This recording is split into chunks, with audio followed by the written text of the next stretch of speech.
Hello dear, मैं भूतेश आपका बहुत बहुत वेलकम करता हूं even coaching centre YouTube channel पर। ये जो वीडियो है ये भाई बहुत ज़्यादा ज़रूरी होने वाली है उन एस्पिरेंट्स के लिए जिन्होंने CGL 2023 का प्री दिया था। बहुत ही ज़्यादा ज़रूरी, फिलहाल आपके लिए सबसे ज़्यादा ज़रूरी वीडियो होगी। ठीक है, पहले तो मुझे कमेंट करके बताओ यहाँ पर क्या आएगा, aspirants who gave CGL 2023 pre या aspirants who took CGL 2023 pre. ये आपके इंग्लिश के एरर्स के अंदर पूछा जाता है। मैंने ठीक लिखा है गलत लिखा है, पर तो ये बताओ। ठीक है, तो अभी ताज़ा ताज़ा कुछ दिन पहले आपके आंसर की आई है, तो आपको मैं कुछ ऐसी बातें बताने वाला हूँ, वो जब आप उसके ऊपर अप्लाई करेंगे, उन चीज़ों को टेस्ट करेंगे। मैंने एक एवरेज एस्पिरेंट का उसने कितने अटैम्प्ट किए होंगे, क्या किए होंगे, वो यहाँ पर खाका तैयार किया है और इसके बेस पर हम कुछ चीज़ें डिस्कस करेंगे। कुछ ऐसी चीज़ें डिस्कस करेंगे कि बिना कुछ एक्स्ट्रा पढ़े, बिना कुछ एक्स्ट्रा और टाइम और एनर्जी वेस्ट किए जितने आप मार्क्स ले सकते थे, कहाँ कहाँ पर आपने ऐसी गलती की। देखो, दो चीज़ें हैं, एक तो ऐसा क्वेश्चन जिसके हम मार्क्स ले नहीं सकते थे, जिसके लिए हमने पढ़ाई नहीं करी, और एक ऐसे क्वेश्चन हैं जिनकी तैयारी करके आप एग्जाम में बैठे थे फिर भी आप उनके मार्क्स नहीं लाए। और डिटेल में डिस्कस करेंगे। फिर उसके बाद आप यही चीज़ें जो भी आगे मॉक्स दोगे आप उनके अंदर अप्लाई करोगे, इस तरीके से उनको एनालाइज करोगे, ताकि आगे जो भी एग्ज़ाम आएगा उसके अंदर आप एक बहुत ही शानदार परफॉर्मेंस करके आए। मैं बताता हूँ, लोग तैयारी इतनी करते हैं इस लेवल की, परफॉर्म इस लेवल का करते हैं, तो अब मान लो कट ऑफ इतनी जा रही है, मान लो ये है कट ऑफ, ठीक है, और आप प्रिपेयर कर रहे हो इस लेवल का, और इस लेवल का प्रिपेयर करने के बाद आप इतना परफॉर्म कर पाते हो, तो आप कट ऑफ से थोड़े से ऊपर गए। मतलब ऐसी तैयारी की टॉप 100 में आने की, और परफॉर्मेंस दी कि जस्ट एक जॉब मिल जाए, एक ऐसी जॉब अपने घर से दूर है, कम इनकम वाली जॉब मिल जाए। तो ये जो गैप है, मान लो आपने तैयारी करी इस लेवल की कि कट ऑफ पार हो जाए, और कट ऑफ पार भी नहीं हुई, ये और भी गंदा। तैयारी तो कर रखी है कट ऑफ पार करने की, और फिर जो परफॉर्मेंस है वो कट ऑफ पार करने से नीचे। तो क्या SSC जो है वो इस चीज़ के ऊपर जॉब देती है कि आपने कैसी परफॉर्मेंस करी, या इस चीज़ के ऊपर जॉब देती है कि आपने कैसी तैयारी करी थी? परफॉर्मेंस के ऊपर देती है। तो बिल्कुल सिंपल सा फंडा है, सिंपल सा माइंडसेट है। आप जो परफॉर्म करते हो और जिस लेवल की तैयारी करते हो उनको बिल्कुल पास पास रख सकते हो, बिल्कुल पास पास। कभी भी पेपर देकर आपको ये पछतावा नहीं होगा, मेरे को आज तक पछतावा नहीं हुआ पेपर देकर कि मैं इसमें बेटर कर सकता था बहुत ज़्यादा। ज़्यादा से ज़्यादा ऐसा होता था कि यार इस एक या दो क्वेश्चन में गड़बड़ हो गई, बस इतना होता था। ठीक, तो चलिए बात करते हैं। देखो जी, अब ध्यान से इस चीज़ को डिस्कस करेंगे, मुझे आपका पूरा फोकस चाहिए। यहाँ पर मैंने लिखे हैं मैथ, रीजनिंग, इंग्लिश सीख के मैंने एक इमेजनरी एस्पिरेंट क्रिएट किया है जिसके 130 के आसपास नंबर आए हैं। कि भाई मैथ में हो सकता है आप इसके ऊपर नीचे हो, बट भावनाओं को समझना है, इनफैक्ट इन वैल्यूज़ के ऊपर मत जाना। 18 उसने मैथ के ठीक कर दिए, 3 उसने गलत कर दिए, 4 वो छोड़ करा। 22 रीजनिंग के ठीक कर दिए, 3 उसने गलत कर दिए हैं, क्योंकि रीजनिंग में पूरे पूरे अटैम्प्ट कर देते हैं बच्चे। ठीक है, इंग्लिश के अंदर उसने 20 ठीक कर दिए, 3 गलत कर दिए, 2 वो छोड़ के आ। ठीक है, जीके के अंदर उसने क्या किया, 17 अटैम्प्ट किए, जिसमें से 10 ठीक हो गए, 7 गलत हो गए, 8 वो छोड़ कर आ। ऐसा कारनामा जीके में भी बच्चे करते हैं। ठीक है, जो आप ठीक करते हो आपको उनके प्लस में मार्क्स मिलते हैं, जो आप गलत करते हो उनके आप नेगेटिव में मार्क्स मिलते हैं, और जो आप छोड़ देते हो उनके आपको 0 मार्क्स मिलते हैं। यानी कि वो ना तो आपको आगे बढ़ाते हैं ना पीछे खींचते हैं। तो आपका सबसे बड़ा दुश्मन कौन? सबसे बड़ा दुश्मन ये नेगेटिव वाला, जबकि बच्चे सबसे बड़ा दुश्मन इसको सोचते रहते हैं। ठीक है, जो जितनी आपने तैयारी करी और जो आपने प्रिपरेशन करी उसके बीच में गैप करने वाला कौन? ये भाई साहब। क्योंकि जो क्वेश्चन आपको आता ही नहीं उसकी तो आपने तैयारी नहीं करी, जो आपको आता है उसकी आपने तैयारी करी और उसको भी आप गलत करके आ गए। ठीक है, तो फिर भी धीरे धीरे एनालाइज करेंगे हर एक चीज़ को। देखो, मैथ्स और रीजनिंग के अंदर मैं ये मानता हूँ कि मैक्सिमम या फिर सारे क्वेश्चन ऐसे होंगे जो ये क्वेश्चन आपको आते होंगे फिर भी आपके गलत हो गए। आपने कुछ ना कुछ कैलकुलेट करके कोई ऑप्शन टिक किया होगा, फिर भी आपके गलत हो गए, या कोई कैलकुलेशन के अंदर मिस्टेक कर दिया, जो भी आपने मिस्टेक कर दी है।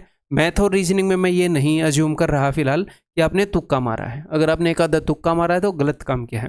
जनरली एस्पिरेंट तुक्का मारते हैं इंग्लिश और जीके के अंदर। इंग्लिश में उनको फील होता है, उनको वोकैब भी फील हो जाती है, ठीक है, और जीके के अंदर भी उनको फील होता है, ठीक है।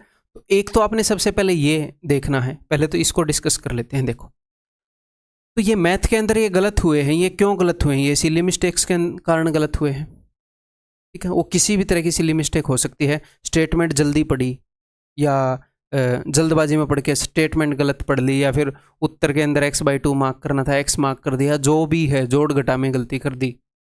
रीजनिंग के अंदर भी मैं ऐसा मान रहा हूँ फिलहाल है। हो सकता है आपके डाटा के अंदर यहाँ पर 6 क्वेश्चन ना आकर 5 आए, 7 आए, 8 आए, 4 आए, आप उसको देखोगे। मुझे एक बात बताओ, आपने ये नंबर लेने के लिए मेहनत करी थी या नहीं?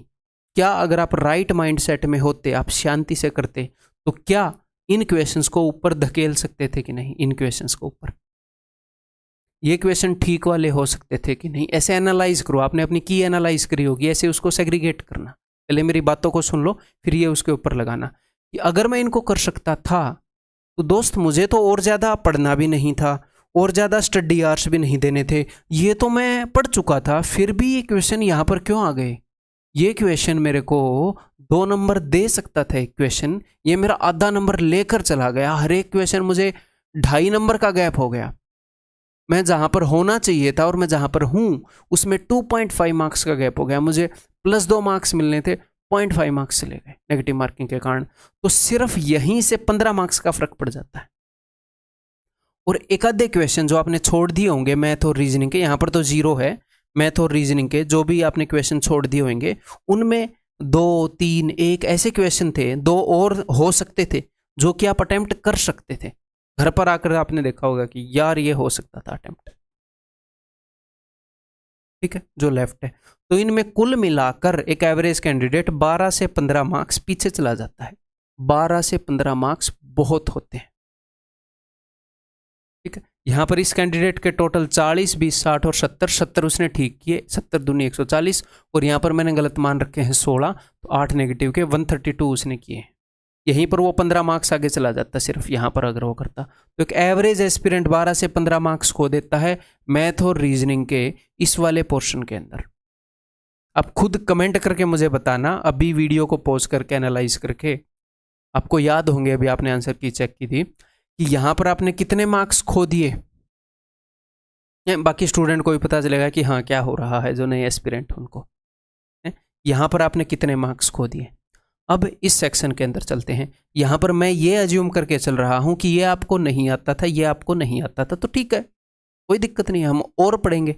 ओके, देन इंग्लिश और जीके में मुझे एक बात बताना, आपने जो तुक्के मारे थे वो कितने ठीक हुए और कितने गलत हुए? क्योंकि एस्पिरेंट पता है क्या करते हैं, कई एस्पिरेंट को मैं समझाने की कोशिश करता हूँ कि सर मैं तो है ना जीके में ऐसे ही करता हूँ, मैं तो इंग्लिश में ऐसे ही करता हूँ, मैं तो सर पूरे अटेम्प्ट करता हूँ, मेरे ज़्यादातर ठीक निकलाते हैं। अब बेटा एग्जाम में कितने ठीक हुए मुझे ये बताओ। ये मेरा पर्सनल ओपिनियन है, मैं कभी भी अपने लक के ऊपर बेस्ड अपनी ज़िंदगी के एक इंपॉर्टेंट डिसीजन को नहीं छोड़ता। अगर वो मेरे हाथ में है तो मैं तैयारी ही इतनी कर लेता हूँ कि मुझे इनकी ज़रूरत नहीं पड़ती तुक्के मारने की, वैसे ही सिलेक्शन हो जाए, और आपको वैसे ही करना चाहिए। क्योंकि आपके मॉक में सारे ठीक हो, मान लो आपके सारे तुक्के ठीक हो रहे हैं, वाओ कांग्रेट्स। उस दिन गलत हो गए, अब एसएससी को क्या बोलोगे कि सर मेरे मॉक में ठीक हो रहे थे, प्लीज़ ठीक कर दो, प्लीज़ सर, इतनी सी बात है, मान लो। ये एक हिसाब से गैम्बलिंग हो गई ना, तैयारी कर रहे हो, गैम्बलिंग कर रहे हो, क्यों?